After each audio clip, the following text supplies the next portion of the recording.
Hey kids, this is Hexray Vision coming to you live from Quattro Cinco Studios in my mom's basement. And it's been a while since I've had a chance to get on here. I had 20 minutes myself, so just doing a quick stream to go through the Forge and Curator here and catch up on all the work that they've been doing there. So let me pull up their website here. It's Curator CYRATOR.com. And just making sure no one's delivering anything at the front door. So curator.com. Let me share my screen here. Of course, it's gonna freeze my screen, but that's okay. Let's share the screen. There we go. Awesome. Let me go back and flip my camera on for all you people. What's up, Tin Top? Good to see you, buddy. Yeah, I've neglected and been wondering what's going on with Curator and the Forge Council lately. And so obviously I wanted to come over here and give you guys a look at some of the stuff they've got going on. Just first of all, if you guys are looking for information on a crypto and it's covered by the analysts at the curator.com, then you'll definitely want to go check them out and look up some of these. They've got so many articles and so much of a deep dive. It's very digestible and concentrated. So as people tell you, do your own research.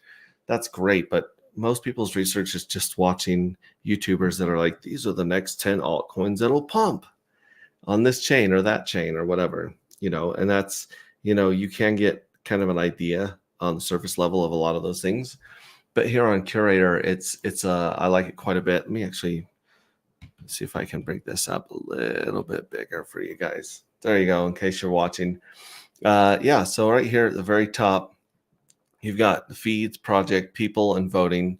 And once you sign up for Curator, you can go in here and read and upvote some of these people here. So this one right here is by Paul Lalovich, and it says expanding access to sports investment through tokenization. So it doesn't have the name of it up there unless the name is sports investment through tokenization, which would be SITT. Not a great acronym, but this are deal by deal, real world tokenization. And as you can see, he's breaking down where he thinks this project may be going in sport asset tokenization. It talks about the KYC AML checks in this project, security tokens, utility tokens, and I mean, look at this. This is basically obviously the guy is. I believe this looks like somebody has not either dug into the white paper very well or the website, or they've actually done an AMA or interviewed people from the team to get this kind of information, because it kind of tells where they're going, what's on their roadmap. And then after that, you've got crypto cookies, and he's talking about Gummy. So you just click on show more. And then he says, I hate meme coins, but I don't hate the Gummy meme coin for the Crypto Banter YouTube show. So he goes on about this meme coin, its use. It's very short, very, very quick look at that. The other thing that's really cool here is that besides just doing an initial analysis of this, they also do updates. So as these projects progress, or as they hit milestones, or as they change, it'll cover a lot of that information as well. So for instance, and so I just clicked on projects here at the top, large, mid, small, pre-sell, and others. So we're trying to get all of our information listed here as quickly as we can for anti-gravity and dark matter. But I don't know if this would be under pre-sales or others or what, because we've only got links to our Telegram and links to our website so far. And we're working on a light paper right now that we can publish and share with Curator. But if you go back here, like it shows the overall rating. So there's 28 reviews on Render, distributed GPU rendering. and it's got an average rating of 4.6. So it's kind of like when you go try to figure out some place to eat on Google and you do top picks and you're like looking for the highest rating and the most number of reviews. So out of everything on the platform right now, it looks like Renderers got the most reviews and the highest rating. Let's click on that one and see what's going on. So these are the top reviews. So not only are there a bunch of reviews, but people are rating the quality of the reviews. So someone that gives a lot of good information and a really good overview and analysis can get upvoted. And this guy right here, the top review by LB, he gave it 5 stars, which is, pretty good. He says a real Web3 solution. I saw the a problem and they created a solution for it. Render Networks is distributed GPU rendering service on the blockchain. And excuse me, every designer can purchase high-end rendering service to render, but 80% of the time it will not be doing anything, as designing things take time and you only need it for the end result. So he's saying there's this unused rendering power out there. And here's a way to monetize it, tokenize it. And that's what it looks like they're working on. It's crazy. He's got a couple screenshots here of either a video game. Yeah, it looks like a video game. And then he's got the rendering of the 3D model on the side over here. And then he's got another review also by LB. And this one says tokenomics 5 stars. The top one says the idea is 5 stars. So he's given the tokenomics 5 stars. He's given the idea 5 stars. And let's look at the tokenomics here. It says things can change, especially in crypto, but if you take a community input, things might change in ways the founders never predicted. But personally, I think that it will help the network in the long run. On the 1st of February, the Render Network Foundation approved proposal RPN1, which involves their new burn and mint mechanics. These changes will come live after the migration to Solana Network. Speaking of other projects really quickly, I'm going to be on Rags to Riches show on Thursday and Wednesday. Yeah, it's tomorrow. Yeah, tomorrow we're going to have a stream with Haunted and Dave about Up and UpX and get their update on what's going on with that project. So that's what's going on there. So we're talking about the supply here, the theoretical supply and how they see the supply going down. So he's a big fan of that. And then, of course, the next one we got down is Blues Riff. I don't know, but he has he's obviously got an analyst badge, so he's a verified analyst. You can click on the name. You can also click on the profile here of each of these analysts and go through and see where they come from, what kind of information they have, and you can see some of the other analysis that they've done or other articles that they put out. So this guy, Blues Riff, he's talked obviously about this render that we've been looking at, and then he's got one for Security Shield, which he gave 5 stars to. He has Entangle, which he's given 5 stars to. And he has the Dino LFG, which is Dino the next Shiv? And he's giving it 4 rockets out of 5 on the DGen. So I haven't seen that rating system, but apparently they got rockets and a DGen. He's done one on RocketX Exchange, which he's given 4 stars to. He's done one on Formacar action. Okay. So those homies, he gave them 4 stars. And of course, they've got, the symbol here for this one, Post Tech. He's given him 4 out of 5 play buttons for progress, or arrows for progress, which makes me think that this one is pre-launch right here. So first couple of days of Post Tech started out slowly, navigated through a slow, laggy platform with no search functionality, kept displaying 3-day-old posts on my feed, and then he's like, at the time of writing, the platform is going to Epic 3 and 4 weeks old. There will be 5 epics altogether, with the airdrop happening at the very end on 20th of November. The team is still working. So he's doing updates here on the progress of this one. And then he's got another one here from that's post-tech, the actual one for it, which he gives 4 out of 5 stars. And he says, I wanted to wait until I experienced post-tech for a full epoch before I wrote a review, so I could both understand the platform more and immerse myself in the experience. So yeah, and he's done a whole lot. In fact, at first all he was giving was 5 stars, 5 stars. Now we see some more 4 stars. We see some 2 stars for Power Labs, 2 stars for Ping, 2 stars for Peer Play, 3 stars for Shiny. So it looks like Cheyenne, like the beginning of the word Cheyenne, and then an NI. So shiny. Oh, like shiny like a penny.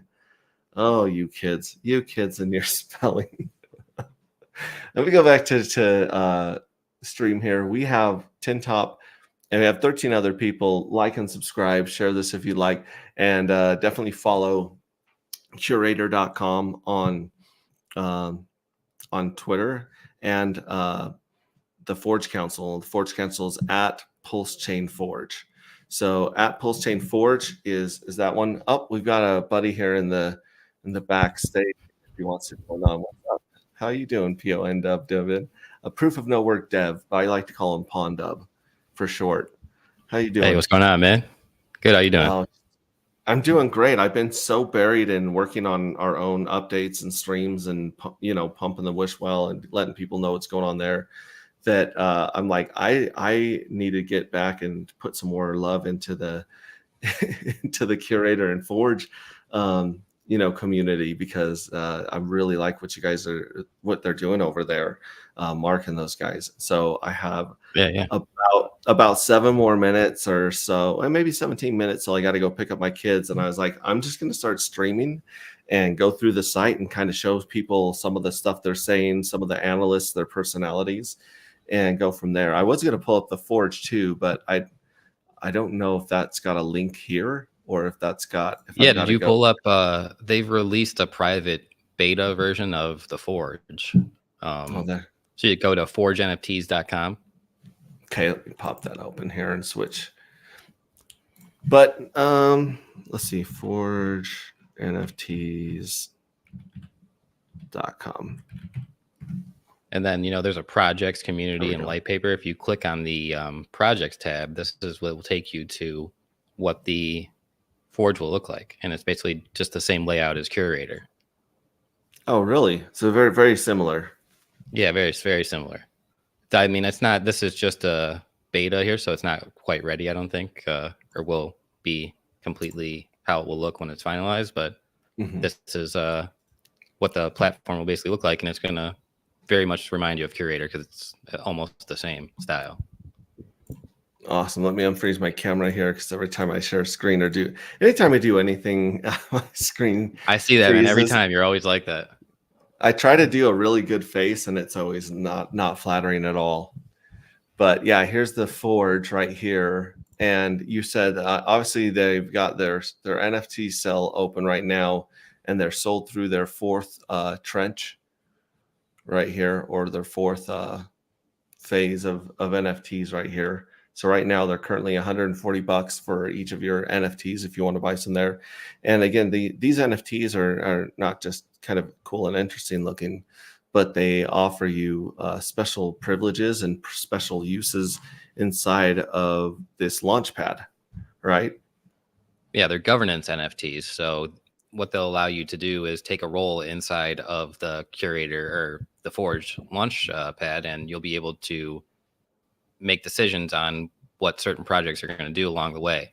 Essentially, as a NFT holder, you are at the end of the rung. There's a bunch of decentralized mechanisms that allow these platforms to get vetted and decisions to come through.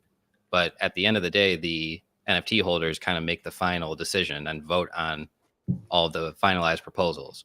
And so you'll be able to decide things like, should a platform have their funds that they're supposed to be released out on, say, a vesting schedule, should they be released, because have they completed the things that they said in the previous tranche that they were going to do? And you'll be like, hey, they have, or they haven't, or maybe there's an exception and you're willing to make a rule. So you'll be on there to make those kind of judgment calls and secure the network, essentially. And as a part of that, your reward will be that new projects that come through the Forge will be willing to give NFT holders portions of their tokens. Usually that will, sometimes there might be other forms of compensation, or there might be other things given to them, maybe just airdrops, maybe it has no monetary value, maybe they have access to groups or something, or access to certain data information. The limits are, it's truly limitless of what they could give away to you, but you'll be taking a role as an NFT holder in the governance and be getting rewards for actively participating.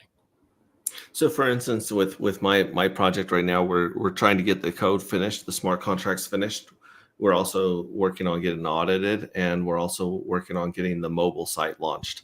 So, for instance, if I was on this right now and people had donated money into escrow, let's say they said, "Hey, here's $2,000 that you can get when you release your mobile version." Then obviously, if I don't release that mobile version, that $2,000 doesn't get released to me, or whatever it turns out to be. And so Yeah, on it will with be the like, it would roadmap. be in practice, it would be like something exactly like you're just saying there. Say we're going to release, you raise $100,000. For the first $2,000, we're going to release to you because you say you need to build a website, to link socials, whatever you have to do, whatever that cost Mhm. is. Then you'll say by a certain time frame, I'm going to have this done. Once that time frame comes and passes, then you'll be able to get say another $10,000 to do marketing or whatever the next stage is of your thing. If you didn't do the original $2,000, if you just didn't have a website and it comes to that time, now the NFT holders will be like, well, you get to decide should the next $10,000 be released, because the $2,000 we gave you, you didn't even use it to do what you said you were going to do. There could be a legitimate reason. Maybe they had some type of family issue that they weren't able to come across, and you make an exception for it. But this is what you'll have the choice to do as an NFT holder. You get to take a role and say, should this be allowed or should this not be allowed? Yeah, and you may be rewarded, like you said, with some of the tokens from these projects that the community is helping along, both with feedback and support, financial or otherwise. Yeah, and it doesn't even have to just be necessarily tokens either. Like I'm saying, they could give you maybe access to a private uh, Discord group or private channel where people talk about new research. Maybe they give you some data. Maybe they allow you to have trial runs of their software, or use their software for free, or discounted fees or something. You never know what the limits are to what they could give you. So it's not Yeah. necessarily just tokens. Yeah, this is an insane, insane Forge leaders right here, the council so far. Like we got Jay, Mandingo Swap, you, of course, Proof of No Work Dev, me, Matty Allen, Randy Hilarski, an OG, Crypto Sloth, an OG, Frankie InvestDex, who's got his own crazy projects, Josh from the DGen Roundtable, Nate from the DGen Roundtable, Jay from the DGen Roundtable. They've got quite a community over there. Apex Hex, I mean, Richard's brother, PRC, Pulse Chain, altcoins. I mean, it goes on. And Yeah, then, like I said, there's other people here that aren't even listed. Yeah. I can't even I can never get over Sasha Tagger's profile pic because he looks identical to Phil Collins from the 90s. So I keep thinking that Phil Collins is part of this. But we got Chrissy Rose from the Genius community. She's painfully and dangerously smart herself. She joined us on Spaces this morning with our update. Yeah. And then, of course, NJ Gold. Yeah. Mark Powers, Pulse Wizard. Shout out to all these guys. There's quite a bit of brain power and experience here. And 1 people year from in different crypto. communities too. There's some people that are on one side of Pulse Chain that are dealing in their own projects that don't really associate with other projects, but this type of thing can bring us all together. It's a great Mhm. platform for that. Yeah, and here, submit your project. So I did fill this out a couple of weeks ago when we honestly, like, even our website wasn't up and running on desktop at that point. So I just basically put, our Telegram link in all of the fields. But now we will have a light paper coming out soon that we're going to share on our Telegram and with the Forge first, and kind of give people a hint at what we're building on, what we're hoping to build on our light paper. And then of course you've got all these right here, which is our stream. So my stream will probably be showing up here. I've got a couple there. That's some goofy thumbnails, but it's a lot of fun. And like I said, I'm really embracing this, and I wish I'd gotten more time to talk about this at the Pulse Chain Tour in Salt Lake City. My slides weren't working and stuff, but I was going to talk a little bit more about how if there's one place in crypto right now that we can direct all of our attention and all of our resources, a platform like this that really vets a lot of puts a lot of scrutiny into projects and comes together where synergy, right? 1 + 1 Yeah, it gets the equals community involved. 5 Yeah. instead of 2. Yeah, and we can all learn from each other's strengths, and we can all help each other save time and energy, because no one's got time to actually dig into all of the projects out there all the time. And that's what makes YouTube so helpful, is jumping through a bunch of projects really quickly. But if I watch someone's YouTube channel and they say top 10 alts coins on Pulse Chain to 100x this in the next month or this season, they'll go over the really surface, like basic idea of these different coins and why they think they'll do well. But if you want to like dive deep into it, there's so many good articles and resources here, And you also have no way to vet those people, of knowing whether or not their information is credible, or they have a history of making good calls, or what they're even knowledgeable on the subject in the first place.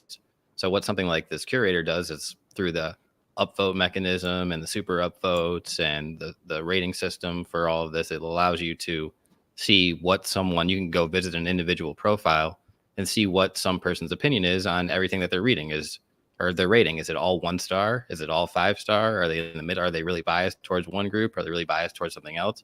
And so this type of data here that you're seeing from each individual reviewer, you can go and search their profile to better let you know where they stand relative to other people, or what they feel on certain topics. Like you could look in someone's here, and some of the members of the curator platform, they hate Pulse Chain, but they're very biased against it for whatever reason. Some of the analysts, and there's a few of them, and whatever that comes up that mentions the word Pulse Chain, hex, anything like that, it gets negatively reviewed. 1 star, just put down. So you'll know. So if you're going to look at information from the source, from that person, that no matter what is coming out, that person is going to be looking to be very extra critical and is going to look to put disparaging words on it. So you just should know that as a reader of the platform, this is what this actually does. It's not there to censor that person and say that they can't have that opinion, but it actually exposes that is their prejudice, or that's their opinion. So it gets you to have a better sense of the person that you're reading, and how are they credible, and what do they really feel. So through a rating system too, you could see how the community agrees or disagrees with it. I agree. I'm actually texting curator.com to my buddy Cody, who's helping me with the slides and with the graphics, so that he can take a look at a lot of examples of white papers and light papers here. Like even the Forge has a great white paper here that kind of explains really quickly what's going on, what they're trying to put together, and what their use case is. So, and the funny thing is, like he's part of our group, and I wouldn't say he's a no coiner because of how much he's learned this week, but having someone outside of crypto, their perspective is priceless. We spend so much time in our echo chambers and on Twitter and Telegram that we forget that most people have no clue what's going on down here.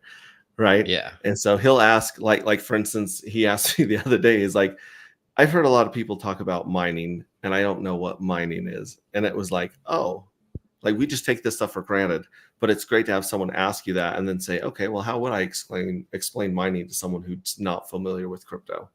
And you go from there. So it's really helping us break our project down as well as possible to these other people. And I think you really have to assume like that you're when you're introducing these topics as someone that's a project founder or educator or influencer or whatever, that people are hearing these for the first time, or that they're unaware of really what you're talking about in the first place. So you really want to simplify things down as much as possible. Yeah. Yeah, and I was trying to pull up my project here and try to update some of the the information on it. However, I just have a feed of From Humanity for Humanity, or FHFH, stage micro review, one review, four scores. Yeah. And so, but I don't see where I can pull up my actual project. I might have to sign in a different way, but No, I'll so I'll try this that is later. just the Forge, and like I Right. said, this is the closed private beta thing, so that you have to. There's only like a few people that are even registered to sign on, and it's not live or anything. But this is just what it looks like, so you'll be able to participate in this just like you could on Curator once you're signed into the Forge here as an Yeah. analyst. Shout out to Sloth. Sloth's in the comments here, says yo yo yo, top 5 100x gem on Pulse Chain. Yeah, that's basically all I'm seeing. I actually tried to dig into Base for a bit to try and get a handle on their community, but I still haven't found a lot there. We launched the Wishwell on Base, so that thinking that people from Ethereum could participate over there, but you have to bridge to Base just like you have to bridge to Pulse Chain.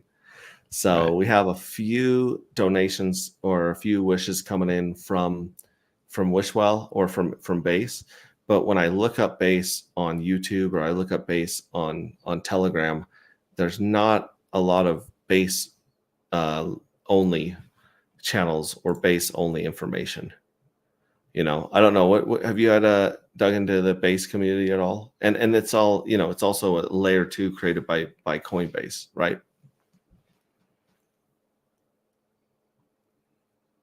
You're still there. Might have lost him, but Yeah, sorry, cut out. oh no, you're fine. Yeah, so the Base community, I've been digging into them, but I don't see anything that's just Base only. I've seen a lot of videos that are like top 10 coins on Base, or these are the top meme coins on Base. Yeah, I mean, who is So their number one influencer? Do they even have a influencer that's what I was community? I don't, there's trying really, to I look don't know at. who's the base Yeah. guy. Yeah, and the other thing that we think about is, like, what if we're planning obviously to launch on Pulse, even though Pulse is still the Wild West and still needs some infrastructure and some stuff built on it. We're still planning on doing that. We thought about, well, what if we launched on Base as well? Because Base works really, really well because it's just a fork of all the Ethereum stuff, and Ethereum's got this huge army of devs and people trying it and breaking it, and errors that are being fixed over there. But then I thought, well, if Coinbase is in charge of Base, then, and they decided they didn't like our project, what's to keep them from just turning the switch and kicking us off their network? So those are questions that I definitely have about Base. Tintop says, I usually ask people to explain technical things to me like I'm a Labrador retriever. That's good. Now that's really honestly, like, because we'll say, like, explain to me like I'm a 5-year-old or whatever, and they still use words that we don't understand. So I like that. Explain to me like I'm a Labrador retriever. I mean, Oh, one of the sweet. consequences of this technology, man, there's low barriers to entry, so anyone can just join in. But because of that, that means that anyone can just join in, so they don't have to know anything. There doesn't have to be a bunch of knowledge. So I think there's a huge knowledge gap between the average market participant and someone that's a little bit more seasoned. And it's just that they don't get any type of basic understanding about market fundamentals or how anything works. What is an arbitrage bot's role? What is slippage? What's the difference between slippage and price impact? Like, people don't even understand fundamentals about an AMM and how the order book works and what's it mean when one asset goes up, supply and demand, all these type of simple little things that you would think would go into like an introductory 101 class or something like that. If you were learning about a subject, you would want to learn all these fundamentals first before you even go to make any decisions. But the majority of market doesn't know any of that type of stuff, or very loosely, or only a few details. So then they're still able to participate, and the people that do actually know what's going on have a really, really big advantage. So you can become a part of that class. What's nice too is that anyone can become a part of that class by just simply educating yourself, becoming more familiar, being more active with this stuff. So it's a great technology source, but there's ups and downs to it. That's what the prices go up and down and everything so crazy all the time, because there's goods and there's bads about it. Yeah, they got Red Squirrel in the house. What's up, Red Squirrel? So I'm gonna cut this stream and talk to Pondub in private a little bit. So I'm some secret squirrel stuff, no pun intended, red squirrel. And then I'm going to go Shout pick out. up my kids from school. But I will be going live around 6:30, 6:40ish as our clock rolls around on the Wishwell. We'll be playing some music and getting blocked by YouTube. And then we'll also just be answering any questions. And I always put the link of that stream, the StreamYard link, into our Telegram. So anyone's welcome to come in and join us during that every night. And we'll talk to you guys in, but we'll talk to you soon. Thank you so much, all 25 people here on YouTube, and probably about 13, 15 people on Twitter. Like it, share it out, tweet it, or tag the Forge and tag Curator in here so they see it. And we'll talk